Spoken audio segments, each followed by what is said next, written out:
जो हीरो थे क्या वो हिंदी पर जीरो हो गए हैं? आइए रिपोर्ट दिखाएं।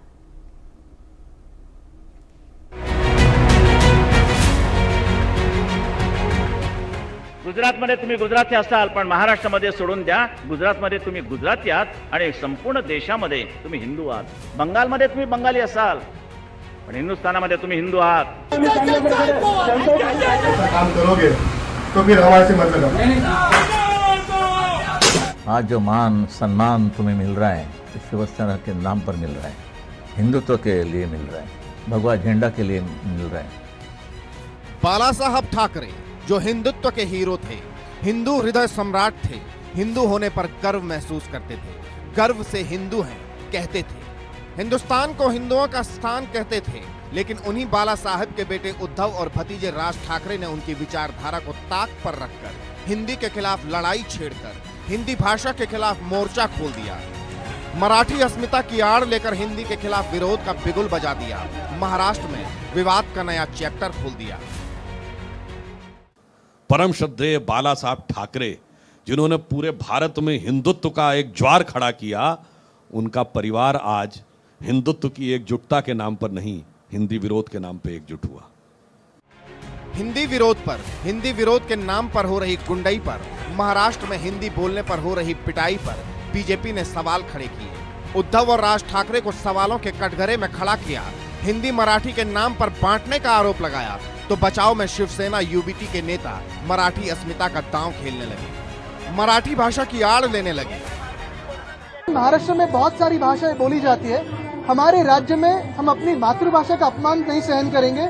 दूसरी बात रही तो किसी भी भाषा की सख्ती नहीं सहन करेंगे, बाकी तो सब चलता है। मराठी की आड़ लेकर हिंदी विरोध की स्क्रिप्ट तैयार कर जताने बताने की कोशिश होने लगी। महाराष्ट्र में हमारा ही राज चलेगा, महाराष्ट्र में मराठी ही बोलनी पड़ेगी, मराठी नहीं बोलने पर विरोध झेलना पड़ेगा। जो मराठी नहीं बोलेगा उसे राज ठाकरे के गुंडों और उद्धव के शिव सैनिकों के गुस्से का शिकार होना होगा। तो गुस्सा भड़कने लगा, आक्रोश बढ़ने लगा।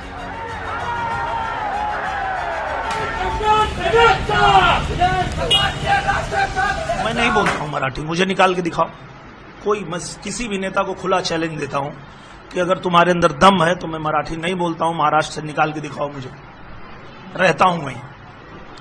तो ये गंदी राजनीति नहीं करनी चाहिए, मेरा ये कहना है। लेकिन अगर कोई हमारे लोगों को पीटे, हमारे लोगों को धमकी दे और महाराष्ट्र के मुख्यमंत्री इस पे कुछ एक्शन न ले तो क्या करेंगे लोग फिर?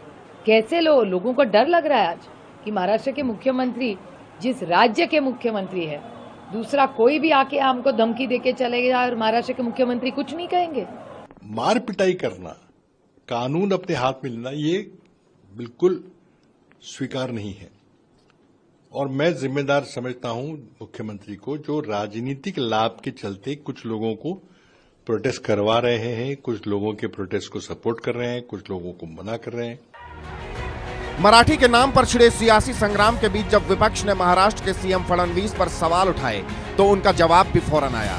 देवेंद्र फडणवीस ने मराठी के नाम पर हो रही सियासत और हिंदू विरोध के नाम पर हो रही गुंडई पर दो टूक कहा। भाषा के चलते अगर कोई गुंडागर्दी करेगा तो इसको हम सहन नहीं करने वाले।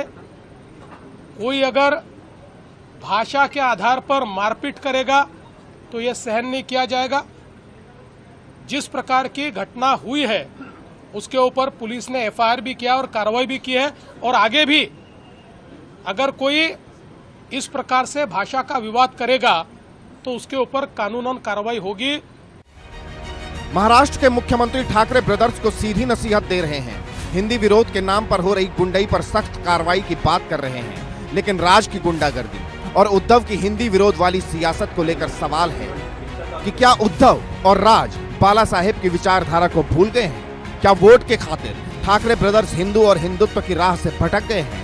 क्या राज और उद्धव सिर्फ सियासत के लिए मराठी भाषा का मुद्दा बना रहे हैं? और सवाल ये भी है, महाराष्ट्र में ही रहना है तो मराठी ही क्यों बोलना? Bureau report, India news.